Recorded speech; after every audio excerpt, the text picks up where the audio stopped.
que tu viens, Seigneur, encourager, que tu viens guérir, que tu viens nous relever,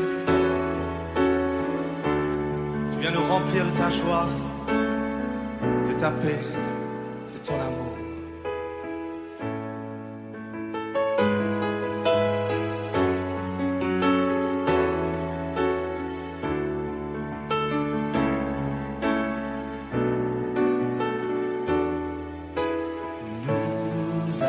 Soif de ta présence, ô Saint-Esprit, viens, souffle sur nos vies, embrasse nos cœurs, ô Seigneur, aide-nous à discerner ta volonté.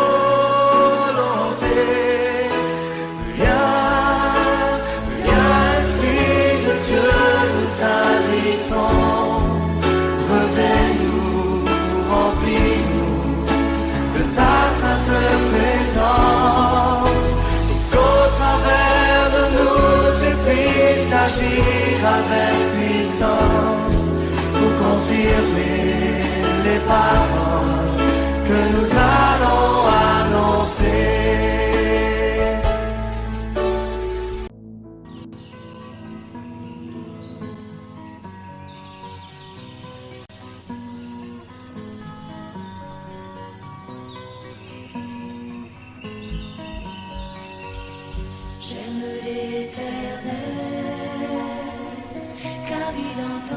Bienvenue dans les matinales de Rachel, peuple de Dieu, shalom, shalom. Que la grâce et la paix vous soient données de la part de Dieu notre Père et de notre Seigneur Jésus-Christ. Mon amour est avec vous tous en Jésus et surtout que l'amour de Dieu et la communion du Saint-Esprit soient toujours et toujours avec vous, afin que la paix et l'amour avec la foi vous soient donnés et surtout, ça c'est très important, que la compassion et la paix vous soient données de la part de Dieu notre Père et de la part de notre Seigneur Jésus-Christ. Bienvenue dans l'émission Les Matinales de Rachel, moment d'échange, moment de partage, moment de prédication, moment d'édification, moment de communion, moment fraternel aussi d'écoute, moment de prière et moment de louange et d'adoration. Vous êtes à la bonne porte. Vous êtes au bon endroit sur Radio Menorah Yeshua. Soyez tous bénis dans le nom de Jésus-Christ, notre Sauveur. Peuple de Dieu, un très grand shalom à vous tous. Je pourrais multiplier les salutations, je pourrais les multiplier, mais ce que je souhaite pour toi, bien-aimé, toi qui viens de nous rejoindre dans cette émission, mon bien-aimé, ma bien-aimée, je souhaite que tu prospères à tous égards et sois en bonne santé, comme prospère l'état de ton âme. Surtout que la paix soit avec toi. Les matinales de Rachel, une émission d'édification, d'exhortation qui s'adresse principalement à l'Église de Dieu établie dans le monde entier, à ceux qui ont été sanctifiés dans le Christ Jésus, appelés à être saints, avec tous ceux qui ont en tout lieu invoqué le nom de Jésus-Christ notre Seigneur, le leur et le nôtre. Soyez bénis. Alors oui, les matinales de Rachel, c'est également une émission qui s'adresse à tous les saints dans le Christ Jésus qui sont partout dans le monde entier, à l'Église de Dieu établie où qu'elle soit, dans les assemblées, dans les églises locales et également dans les maisons. À titre individuel, ces matinales s'adressent à vous. L'obéissance également de la foi parmi tous les païens, à tous ceux qui, comme moi, sont appelés gentils, cette émission est également pour vous. Car vous faites partie, vous aussi, vous faites partie des appelés de Christ. À tous les bien-aimés de Dieu qui sont partout dans le monde entier, soyez bénis. À ceux également qui pourraient être mes enfants spirituels, en notre commune foi en Jésus-Christ, soyez bénis. Aux étrangers, où que vous soyez, dans la diaspora, partout, soyez également bénis. Sachez aussi que cette émission s'adresse également aux non-croyants, aux athées, à ceux qui hésitent encore. Soyez tous bénis. On en a besoin, nous tous, d'être bénis dans le nom de Jésus-Christ, notre Sauveur. Vous êtes à la bonne porte. Vous êtes dans les matinales de Rachel. Je prie sans cesse pour vous tous encore qui serviteurs de l'Éternel, vous qui êtes ceux qui ont reçu par la justice de notre Dieu et notre Sauveur Jésus-Christ une foi d'un aussi grand prix que la nôtre. Alors, à vous tous, bien-aimés, à toute l'équipe de Radio Menorah Yeshua, à ceux qui ont été appelés, qui sont aimés en Dieu le Père et gardés pour Jésus-Christ, à vous, petits-enfants, jeunes dans la foi, pères et bien-aimés, soyez bénis, bienvenue dans les matinales de Rachel. Retrouvez-nous du lundi au vendredi de 10h à 12h, heure de Paris, sur Radio Menorah Yeshua, dans les matinales de Rachel. Soyez bénis. Il a penché vers moi son oreille et je le chanterai toute ma vie.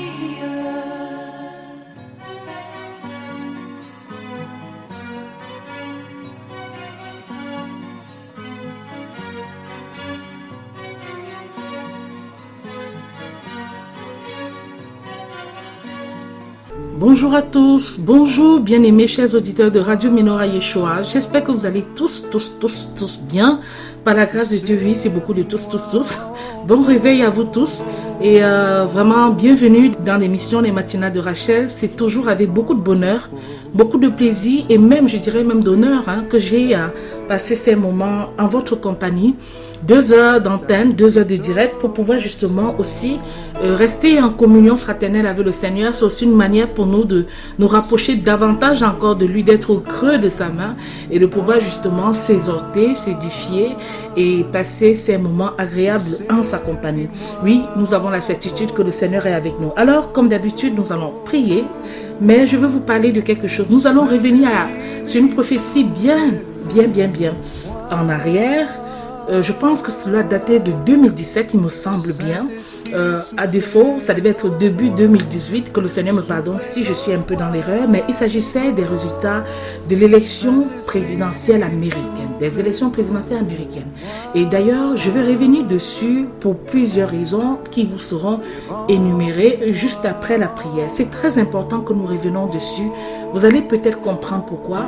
Et l'occasion me sera donnée encore ce matin de demander pardon à Dieu de n'avoir pas, si vous voulez, de n'avoir pas pris la peine d'insister dans la publication, de partager cela. C'est vrai que j'observais l'actualité et je regardais toujours, je me disais qui seront les candidats. Parce que dans mon songe, c'était Donald Trump devait affronter une femme en fait. Et donc quand je ne voyais pas se dessiner les candidats, même quand il était question de la primaire démocrate, je voyais quelques femmes, je regardais les visages, elles ne correspondaient pas aux femmes qui étaient dans mon rêve. Il y a juste... Et du coup, ça me perturbait. Je me disais, mais je sais très bien ce que j'ai reçu. Et pourquoi alors je ne trouve pas la personne qui va affronter Donald Trump? Le temps passait, les mois passaient, le doute commençait même à me gagner et tout. Et c'est pour cette raison que je vous livre en toute sincérité ce qui m'est arrivé. Et je vous prie surtout de ne jamais douter des prophéties. Même si à l'horizon, vous ne voyez pas forcément les choses se dessiner dans ce sens-là, vraiment ne doutez pas.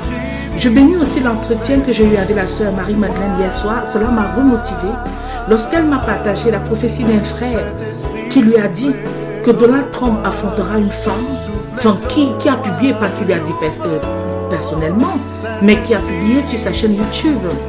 Et que lorsqu'elle a écouté la prophétie de ce monsieur, elle a tout de suite pensé à celle que je lui avais partagée, que j'avais partagée bien avant. Et je lui ai dit vraiment, je me sens confuse devant le Seigneur. Je me sens confuse dans le sens où j'ai pris peur à un moment donné. C'est vrai, je partageais autour de moi. Beaucoup de personnes qui me connaissent ont forcément déjà entendu parler de cette prophétie. Mais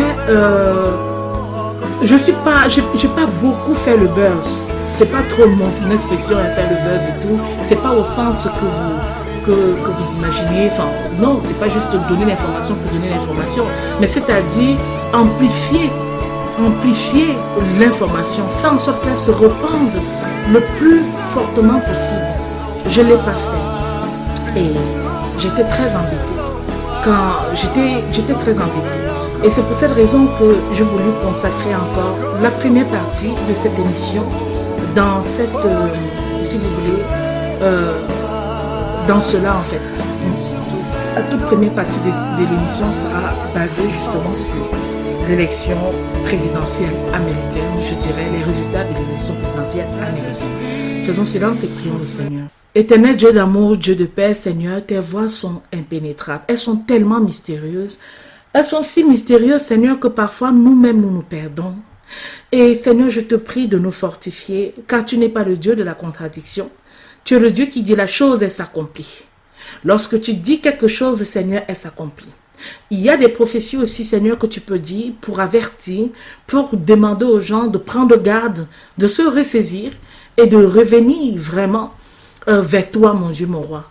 Nous te supplions, Dieu grand, Dieu bon, de faire en sorte que nous ayons la foi en toutes circonstances. Si tu nous donnes, par exemple, de voir des nuages jaunes et que devant nous, nous voyons toujours des nuages gris, donne-nous la foi. Je me souviens aussi d'une émission de la sœur Marie lorsqu'elle disait que Élie, quand le Seigneur lui a demandé, quand Élie devait faire revenir la pluie, vous vous souvenez au temps d'Akab, il avait suspendu la pluie pendant 3 ans et demi, etc. Et que le moment de faire venir la pluie, on lui a demandé de regarder les nuages. Et il disait qu'il voyait les nuages à la taille de la main, d'une poignée de main. Et ça suffit pour Élie de comprendre que la pluie revenait et de prévenir même le roi Akab, afin qu'il s'altère rapidement, de peur justement d'être surpris par l'adverse. Alors, Seigneur, par les adverses, je te prie, je t'en supplie de nous donner la foi forte, quelles que soient les circonstances autour de nous, quel que soit ce que nous voyons avec nos yeux, quelle que soit la diminution, ou je dirais même notre incapacité à comprendre ce que tu nous adresses comme message, donne-nous d'avoir la foi. Donne-nous de ne point douter. Même si nous regardons, nous scrutons, et on a l'impression que ce n'est pas encore là, Père, toi seul tu sais. Toi seul tu sais quand tu déclencheras les choses. Et je te bénis encore, Seigneur, pour cette grâce immense que tu m'as accordée de recevoir cette prophétie. Je te suis reconnaissante, Seigneur, de tout mon cœur, et je te prie encore de me pardonner mes moments de doute, pas seulement liés à cette prophétie, mais en général. Mes moments peut-être d'angoisse aussi, mes moments de peur. Seigneur, je t'en supplie, fortifie ma foi, soutiens-moi, pardonne-moi tous mes péchés, tous mes manquements, tout ce que j'ai pu faire contre toi qui t'a offensé, Seigneur, je t'en supplie. Purifie mon cœur tous les jours devant toi. Purifie les cœurs de nos auditeurs, où qu'ils soient, ceux qui nous écoutent ou qui nous écouteront plus tard. Seigneur, je t'en supplie. Aide-nous toujours à cheminer en regardant toujours vers toi. Donne-nous la capacité de faire des introspections, des moments de faiblesse, des moments de chute, mais aussi des moments où, Seigneur, tu nous galvanises, tu nous relèves, tu nous remplis encore de ton zèle, de ton onction et de tout ce qui va avec, Seigneur. Père, aide-nous. Aide-nous à marcher dignement sur la route que tu as tracée pour chacun de nous. Donne-nous d'avoir confiance en toi. D'avoir toujours, Seigneur, la certitude que de toutes les manières, même si nous ne comprenons pas bien une situation, tu as dit la chose et ce que tu dis s'accomplira. Parce que tu es vrai, parce que tu es grand, parce que tu es bon, parce que la contradiction n'est pas ton partage. Il n'y a pas la confusion dans la maison de Dieu. Et je te bénis pour cela, Seigneur. Sois jamais béni. Jette un regard circulaire sur l'humanité. Et, Seigneur, tourne nos cœurs vers toi. Tu nous as donné un compte à rebours de 90 jours. Nous avons épuisé les 60 jours. Il nous reste quelques jours, moins d'un mois, pour nous repentir totalement, pour tourner nos cœurs vers toi, pour que les mères de famille s'agenouillent, prient, implorent, pour supplier la miséricorde de Dieu, pour que les pères de famille s'agenouillent, prient et implorent, afin de supplier la miséricorde de Dieu, pour que les dirigeants du monde entier se tournent vers toi, pour que les chefs d'entreprise, les riches, les pauvres, toutes les races du monde entier, Seigneur, grands, petits, vieux, quels que soient les âges, que nous nous inclinons devant ta majesté pour rechercher la paix avec toi. Donne-nous de faire la paix avec toi. Donne-nous maintenant cette occasion, mon Dieu, encore. Et tourne nos cœurs vers toi, Seigneur. Au nom de Jésus. Amen. Amen, mes bien-aimés. Alors, voilà donc, déjà d'entrée de jeu, vous aurez compris dans le contenu de ce que j'envisage partager avec vous. Que dire encore, à part simplement que le Seigneur est bon, mes bien-aimés. Le Seigneur est bon. Il n'y a rien qui m'a autant perturbé que l'élection présidentielle américaine.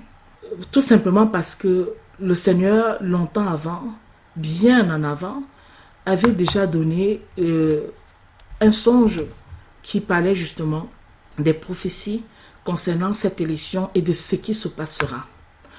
Et au fil, lorsqu'on observe les années qui ont suivi, depuis la période où le songe a été reçu, nous voyons que Donald Trump continue toujours de faire les choux gras de la presse, surtout la presse qui le diffame, qui scrute ses moindres faits et gestes pour l'humilier davantage et aussi pour le déconsidérer. Donc c'est quelque chose qui est déjà, si vous voulez, qui s'est bien installé.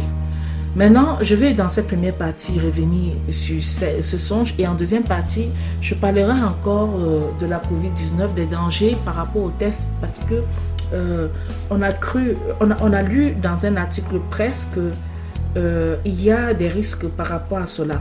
Par exemple, le test du Covid a provoqué une fuite du liquide céphalo-rachidien chez une Américaine qui a été le test nasal. Hein, et pour ceux qui l'ont déjà fait, je ne vous cache pas que c'est quelque chose d'assez délicat. Vous avez l'impression vraiment de c'est difficile. Je ne déconseille pas de faire, mais je dis quand même qu'il faudrait que ce soit fait par des personnes qui ont vraiment la compétence. Nous y reviendrons en deuxième partie de l'émission, mais sinon la première partie porte donc sur l'élection présidentielle américaine. Alors, que dire? Le songe, je le reçois, je pense, je n'ai pas eu le temps de rassembler tous les éléments pour vous situer exactement dans le temps, mais il me semble que c'était au cours de l'année 2017, en fin 2017, que je reçois ce songe.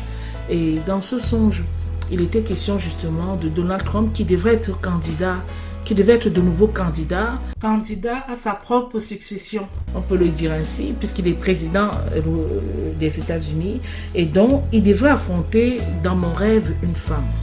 Et cette femme, avec un teint basané, et j'ai immédiatement pensé à l'origine latino.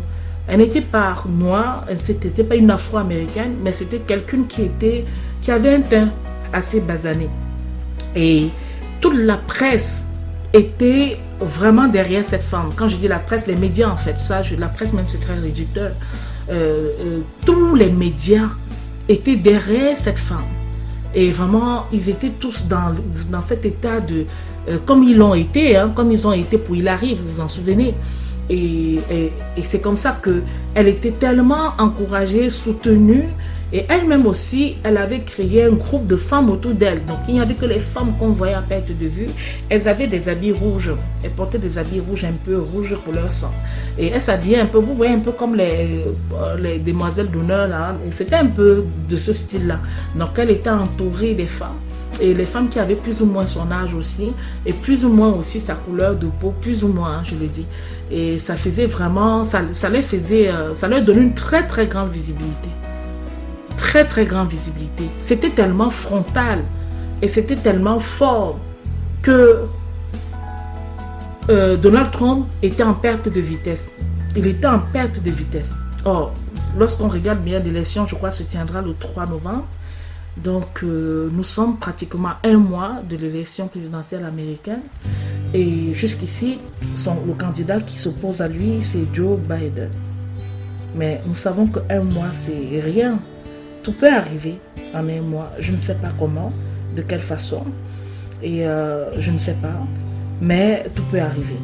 Donc, j'ai reçu donc ce songe. Et à un moment donné, c'était la lecture des résultats. On entendait dans les médias on lisait les résultats, toute la presse donnait la victoire à cette femme, qu'elle avait gagné l'élection. Elles étaient même déjà, elle et son groupe de femmes étaient déjà en train de festoyer, et donc ils étaient déjà dans la peau des vainqueurs. Hein. Les médias, tout le monde, on la censait, on disait, voilà, elle a gagné, elle a réussi à gagner Donald Trump, etc., etc. Donald Trump était dans une autre pièce, il était avec ses colistiers et ils étaient en train de recompter. C'est comme s'ils étaient en train de compter ou de vérifier jusqu'à la dernière seconde les résultats. Il y avait un truc comme ça par rapport au comptage. Et c'est comme ça que à la fin, vraiment à la fin de dernier décompte des voix, on constate que c'est Donald Trump qui a gagné. On constate que c'est lui qui a gagné, mais avec une très faible longueur d'avance. Je crois que ça se résumait soit à 200 voix, à une petite centaine, poignée de voix qui venaient le séparer de cette femme-là et tout. Et ce fut le choc. Je vous dis, comme je vous dis là, ce fut le choc pour l'humanité. Et ce fut terrible. J'ai vu ces femmes et leur se resserrer, un peu comme l'équipe de basketball. Vous voyez un peu les équipes là, les gens qui, quand ils veulent marquer, quand ils veulent se concerter, ils se tiennent un peu les épaules et tout ça, en cercle. C'était un peu comme ça là. Et la tristesse se voyait sur leur visage et tout. C'était aussi quelque chose qui était... On ne comprenait pas. Je vous dis, la victoire était comme l'onde de choc. Et le rêve est terminé. Il y a une autre partie dans ce rêve qui était plutôt beaucoup plus privé, mais toujours aux États-Unis. Donc voilà. Alors, je me suis souvent... Quand je vous ai dit que je me demandais... Parce que je me disais, mais c'était pour quel mandat alors? Là, je vois deux hommes qui s'affrontent. Est-ce que c'est pour un autre mandat à venir ou c'est pour celui-ci? J'étais troublée. Vous comprenez bien qu'on peut être troublé. Je ne défends pas ma cause. Je dis au Seigneur qu'il me pardonne. Mais quelque chose va se passer en moi. Lorsque on va dire que la sénatrice Kamala Harris, lorsqu'on va dire que Joe Biden l'a choisi pour être vice-président, dans le cas où il gagne, mon cœur va commencer à battre. Je vais commencer à prendre des renseignements sur cette femme. Je vais me dire, mais qui est Kamala Devi Harris? Qui est-elle? Est-ce qu'elle serait latino? Donc, je vais rapidement m'empresser pour recueillir des informations. Je vais un peu vous lire son parcours. Je vais un peu vous lire qui elle est. Je pense que vous l'avez certainement vu parce que au moment où Joe Biden annonçait justement, l'annonçait comme présidente des États-Unis. Donc, elle est candidate, hein, on précise bien que c'est encore les élections. Donc, elle est candidate à la vice-présidence des États-Unis. Donc, Kamala Harris. Alors, je vais commencer à chercher pas mal d'informations sur elle que je vais recueillir, recenser pour essayer de comprendre si c'est elle qui affrontera finalement ou pas, dans quelles circonstances, qu'est-ce qui va se passer. Je n'en sais rien. Disons déjà, c'est que qui est cette femme? Cette femme a 55 ans. Elle est née le 20 octobre 1964 dans l'Oakland, aux États-Unis. Elle est du Parti démocrate. Elle est mariée, diplômée de l'Université de Howard, école de droit de Ashton, de l'Université de Californie. Elle a une religion, elle est baptiste de religion. Et c'est une femme non politique américaine. Elle fut, ou elle est même procureure générale de Californie. Elle a été procureure générale de Californie de la période de 2011 à 2017. Ensuite, membre bien sûr du Parti démocrate et sénatrice pour la Californie au Congrès, donc depuis 2017. Elle se porte donc candidate à l'investiture démocratique pour l'élection présidentielle de 2020, mais se retire avant le début officiel des primaires. Vous voyez, elle ne faisait pas partie. Quand je regardais un peu sur les visages, vous comprenez pourquoi. Lorsque je regardais sur les visages, je ne la trouvais pas. Je ne voyais pas la face qui me renvoyait à l'image que j'avais vue dans ce songe-là. Parce qu'elle s'était retirée en fait juste au début du lancement officiel des primaires démocrates. Alors, Joe Biden, en août 2020, va donc la désigner pour être sa colistière et aussi pour être la candidate démocrate à la vice-présidence des États-Unis. Bon, on va pas trop revenir sur son parcours, mais restons un peu sur la biographie et l'origine et sa famille. Kamala Harris, c'est la fille de Donald Junior Harris. C'est un économiste et professeur émérite de l'université de Stanford. Il est, lui, son père, originaire de la Jamaïque, qui est venu aux États-Unis dans les années 60 pour faire un doctorat à l'université de Californie à Berkeley. Sa mère, Shimalaya Coppola, c'est une biologiste, oncologue, spécialiste du cancer du sein. Elle est aussi originaire du Tamil Nadu en Inde et pareillement que son mari, arrivé aussi aux États-Unis dans les années 60 pour faire un doctorat, donc presque le même parcours, même destin, pour faire un doctorat en endocrinologie à la même université. Donc c'est comme ça que ses parents vont se rencontrer dans la même université. Et elle va grandir dans l'état de l'Oakland, en Californie, dans la ville, Oakland, en Californie. Et ses parents se séparent lorsqu'elle a 7 ans. Et Kamala va donc vivre à Montréal de 1976 à 1981 avec sa sœur et sa mère. Et cette dernière aussi qui va obtenir un poste à l'hôpital général juif et un emploi d'enseignant à l'université de McGill. Elle poursuit ses études primaires dans une école francophone. Donc, elle est très, je vais dire le parcours et le cursus est très riche, hein, d'un point de vue politique, d'un point de vue scientifique. Enfin, tout est acceptable. Elle a touché un peu à tout. Puis, elle va entamer des études secondaires au Canada, au Québec. Ensuite, elle va obtenir son diplôme de fin d'études dans les années 80. Elle revient aux États-Unis à Washington où elle intègre un cursus en sciences po à l'université d'Ohio. Puis, elle va s'inscrire aussi dans une école de droit à l'université de Californie. Et c'est comme ça qu'elle va intégrer donc, le barreau de Californie, etc. jusqu'à ce que vous connaissez. Etc. Et elle a une longue carrière judiciaire. Hein. Elle a une très longue carrière judiciaire. Donc, pour moi, quand j'ai regardé les origines, bon, c'est vrai, dans ce rêve, je restais butée sur un peu l'origine latino, parce qu'à cause de la couleur de la peau qui n'était pas d'un blanc blanc, quoi, qui était un peu un blanc basané, un blanc un peu latin, tout simplement. Mais les origines, son père étant origine de Jamaïque, sa mère étant originaire de l'Inde, c'est vrai que ça ne peut que faire ce genre de peau, ça ne peut pas donner. Mais non. Est-ce que c'était juste la couleur de la peau? Ça, je suis plus capable de vous dire. Ça, je suis vraiment désolée. Le temps de retrouver toutes mes notes, ça fait longtemps, il y a déjà quelques années, le temps de les retrouver avec toute précision qui avait été dit. Je ne sais pas. Mais la couleur qu'elle a, la couleur de la peau correspond et le profil et l'âge correspond. Tout cela, cet ensemble correspond à ce que j'avais vu. Même le visage, elle est très soignée et vraiment, voilà, elle prend soin d'elle et ces femmes étaient très distinguées, les femmes qui étaient autour d'elle. Tout semble correspondre.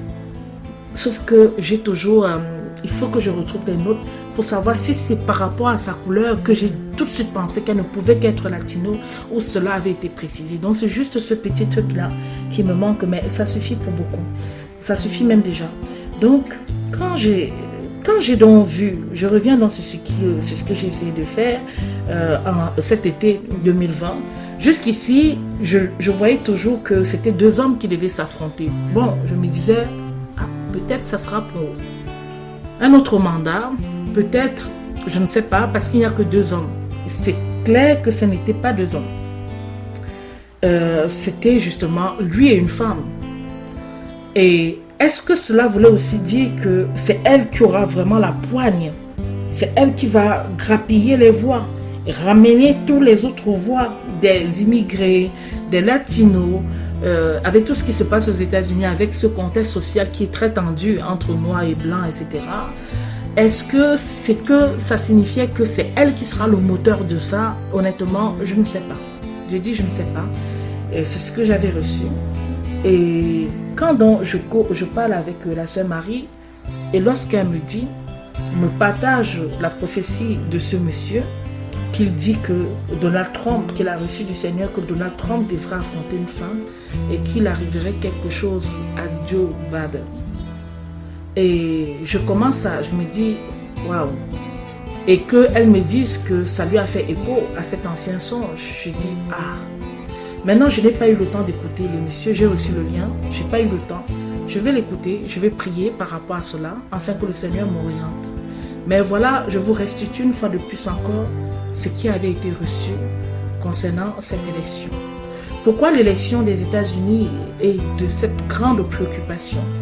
Parce que, si vous voulez, c'est un peu comme la lutte contre le bien et le mal. Je ne veux pas dire que Donald Trump est la représentation absolue du bien.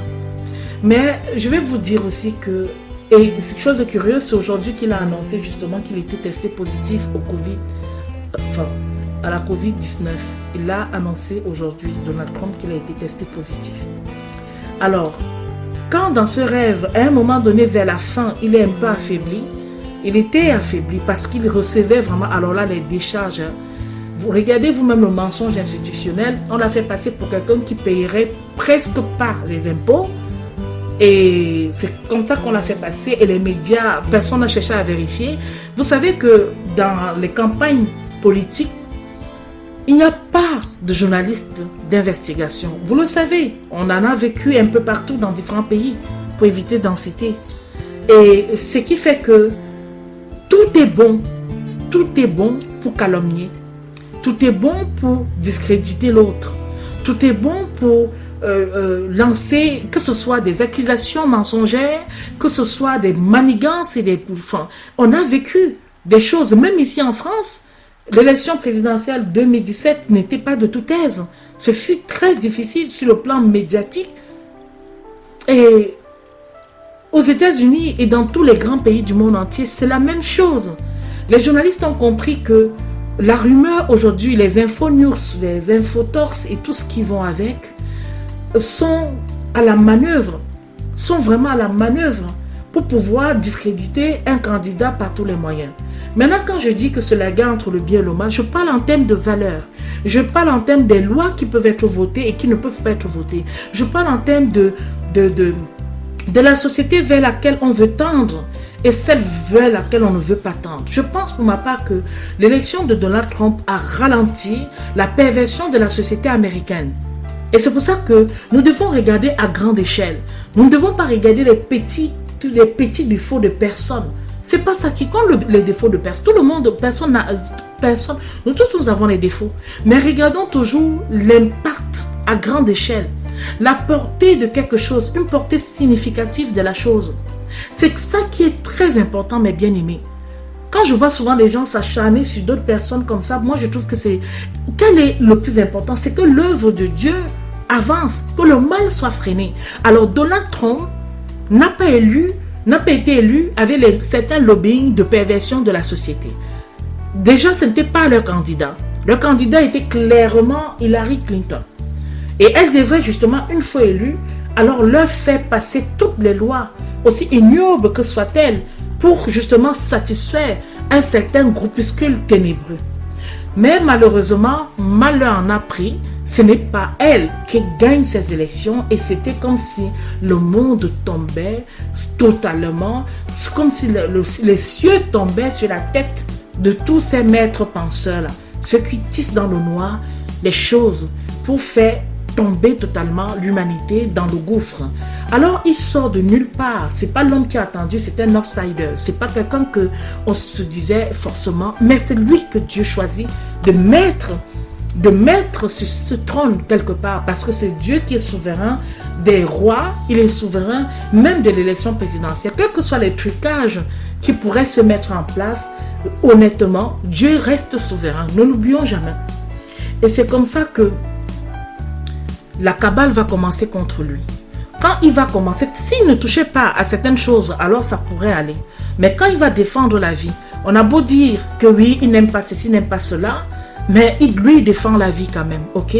Quand il va s'impliquer fortement dans certains mouvements chrétiens, évangéliques, et aussi défendre certaines valeurs, lutter contre l'avortement, c'est à ce moment que la déferlante se positionnait clairement sur tout ce qui concerne justement les relations des mêmes sexes ou sexes, je sais pas, enfin, c'est trop, c'est un domaine qui, voilà, c'était pas mon, voilà.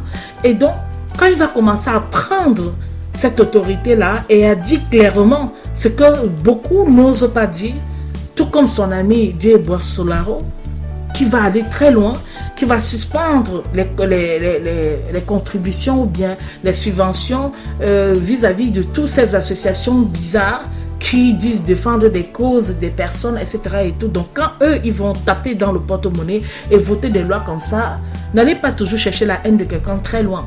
La haine d'un chef d'État dépendra toujours des lois qui sont votées, dépendra toujours de sa moralité. Soit il sera toléré. Lorsque je vois ce qui se passe au Biélorusse, lorsque je vois et que le Seigneur a montré, vous vous souvenez en songe, que ce président est chrétien, est très engagé, et que leur but c'est de déloger, c'est de rendre, c'est comment dire, vendre la peau de toutes les personnes. Souvenez-vous de la composition de la musique qu'il a même composée. Ils sont en train de chasser tous ceux qui croient en Dieu. Ils sont en train de chasser. Il avait composé ça sur son piano. Ceux qui n'ont pas écouté cette émission, vous aurez l'occasion certainement ce week-end de pouvoir réécouter cette émission. Et ça, c'est ce qui était dit. Rapidement, l'Union européenne s'est liguée contre lui parce que bon, la candidate opposante est pro-Europe, etc. et tout. Et voilà, ce que les médias vous donnent comme information, j'insiste beaucoup dessus parce que ça va aller tellement de mal en pis, quoi. Ce qui vient même freiner beaucoup, c'est surtout ce coronavirus-là, que les gens décrient, que les gens ne font que crier comme ça et tout. Le Seigneur, honnêtement, mes bien-aimés, si ce n'était pas cette maladie, dans certains contrées aujourd'hui, vous auriez assisté aux choses terribles. Ça a énormément freiné. Ça a énormément freiné l'avancée de ces personnes qui pensent que l'humanité les appartient, le monde leur appartient et peuvent décider de notre sort comme ils en ont envie. Comme ils en ont envie. Ça a pris beaucoup de personnes sous les pieds. La manière dont certaines choses se sont passées, ça les a vraiment frustrés. Et donc, ça a fait que ça pourrait contribuer, ça a dû contribuer à ralentir quand même l'assaut ou bien l'orgueil qu'ils avaient déjà de se dire que ces choses étaient déjà à leur portée. Donc voilà donc pour la partie qui concerne Donald Trump, qui concerne les États-Unis. Prions beaucoup pour toute l'humanité, pas seulement pour l'Amérique, l'Occident, etc. Prions à chaque fois quand il y a une élection qui se joue quelque part, parce que, mes bien-aimés, certains dirigeants peuvent conduire vers la lumière leur peuple, tout comme d'autres peuvent simplement les entraîner dans un train qui n'a pas de frein et qui se dirige, qui est en train de dévaler les pentes, qui se dirige vers la fosse. Prions pour nos dirigeants, que Dieu les inspire et surtout choisisse pour nous les meilleurs. Quand Dieu dit quelque chose, nous prions que nous devons prier pour la prophétie aussi, afin que la prophétie vraiment s'accomplisse. Une prophétie, ce n'est pas qu'on prend dans le tiroir, mais on dit que bon, Seigneur, fais comme tu voudras. Voilà, tu m'avais dit ça et tout, fais comme tu voudras. Ça, nous sommes tellement orgueilleux. Nous pensons que Dieu est notre petit copain là, du quartier, de la place, de la rue, où tu peux tenir n'importe quel propos. Quand tu reçois une prophétie, il faut prier. Prie le Seigneur. Il y a des prophéties que nous recevons qui ne vont pas aller jusqu'à leur accomplissement parce qu'il y a eu des prières d'intercession. Parce que tu peux prier que quelqu'un aura un accident, tu peux recevoir que quelqu'un aura un accident, quelqu'un va mourir dans quelques jours, dans quelques secondes, etc. Et tout. Tu peux prier par rapport à cela. Et le Seigneur, dans son amour, Élie a intercédé et puis le roi Ézéchiel a vu ses jours se prolonger de 15 années.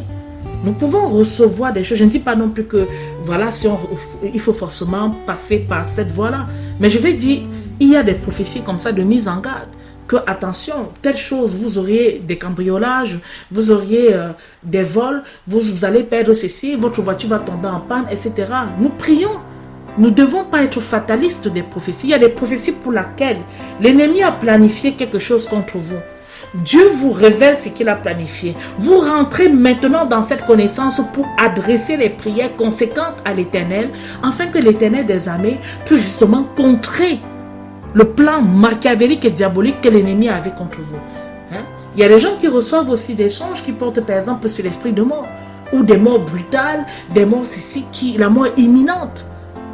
Peut-être attaqués dans leur sommeil, étouffés, étranglés.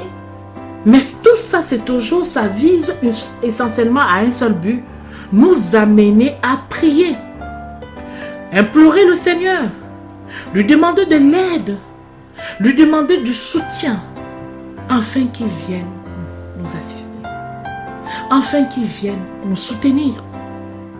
Donc, tel est notre rôle, tel est ce que nous devons au quotidien rechercher et faire dans la présence de l'Éternel, mes bien-aimés. Nous sommes participants des cours, des événements qui se produisent. Nous ne sommes pas détachés des événements. Beaucoup de chrétiens pensent qu'ils reçoivent, ils sont que des réceptacles. Vous êtes des réceptacles agissants. Nous sommes des réceptacles agissants. Regardez dans la parole de Dieu combien sont ces exemples des prophètes qui ont imploré le Seigneur, combien Moïse a supplié pour changer les desseins de Dieu quand le Seigneur n'en pouvait plus vraiment de la méchanceté de son peuple bien-aimé. Combien de fois Moïse s'est mis en lieu et place, même voulant porter la malédiction sur son dos, et que Dieu épargne son peuple. Donc nous devons agir. Combien Abraham a intercédé auprès du Seigneur, le suppliant d'épargner la vie de Lot, le suppliant de ne pas détruire Sodome et Gomorrhe, s'il trouvait 50, s'il trouvait 40, s'il trouvait 20, s'il trouvait 10, et voilà, presque une poignée. Combien sont ces personnes bibliquement qui ont dû braver par courage, par détermination et par volonté, beaucoup de choses difficiles pour sauver la multitude.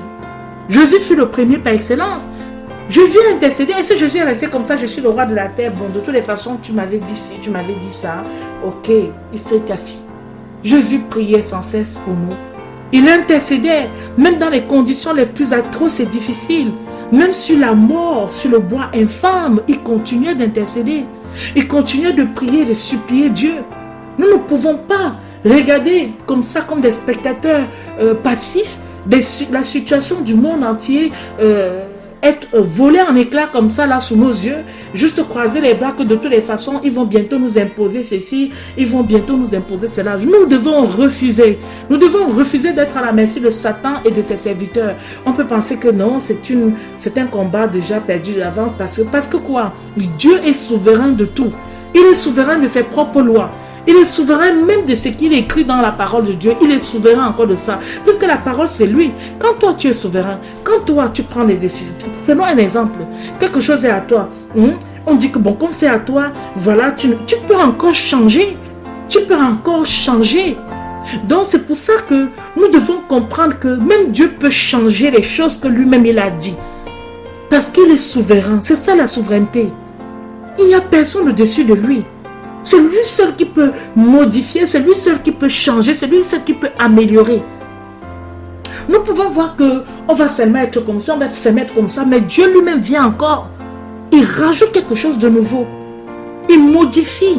Non pas qu'il se trompe, mais il l'écoute par miséricorde, par les voix qui lui sont adressées, par l'intercession. L'intercession a un très grand pouvoir. Ne regardez jamais des situations comme ça et on se décourage. On commence simplement à dire, il n'y a même plus rien à faire. Il n'y a rien à faire, c'est peine perdue.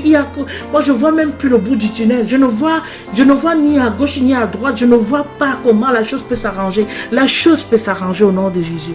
Il n'a jamais dit que impossible, c'était à ta portée. Mais impossible, c'est à la portée de Jésus. Et à la portée aussi de la personne qui a la foi en Jésus. La personne qui sait que non. Dans notre vocabulaire, dans nos choses, bibliquement parlant, il n'y a pas de situation impossible. Tout est toujours changeable, interchangeable même. Et c'est pour cette raison que nous devons avoir cette foi convaincante. Ne pas chercher des petits raccourcis, des solutions. Vous êtes par exemple, je prends un exemple tout court. Vous êtes bloqué dans un dossier, ça n'avance pas. On essaie de chercher nos expressions rafistolées là. Oh, je vais encore envoyer telle lettre de relance. Je vais encore envoyer ceci. Je vais encore les rappeler. La loi dit ceci. La loi dit que j'ai droit à cela. La loi par excellence là, c'est Jésus. Jésus est capable de brûler les mains de la personne qui retient ton dossier, d'enlever les ficelles qu'il a mis sur, et ses griffes et ses ongles qui sont sur ton dossier pour pouvoir te restituer dans ton bon droit. Peut-être même il n'était pas consistant. Peut-être même tu as oublié certaines pièces. Peut-être même tu te trompais quand tu as rempli des formulaires. Mais sois sûr que Dieu, c'est le Dieu que nous croyons là et que nous venons dire des choses chaque jour sur ces différentes plateformes. Ce Dieu qui est élevé, qui est si puissant, viendra corriger même les imperfections. Parfois, on est tellement focalisé. Est-ce que j'avais mis tout ce qu'il fallait? Est-ce que je n'ai pas bien notre document? Est-ce que ils vont regarder cette situation, ils vont dire que non, ce n'est pas trop élevé. C'est parce que nous voulons trouver des solutions rationnelles à tous nos problèmes. Nous-mêmes chrétiens, nous sommes des champions de ce genre d'analyse et de ce genre de prospension.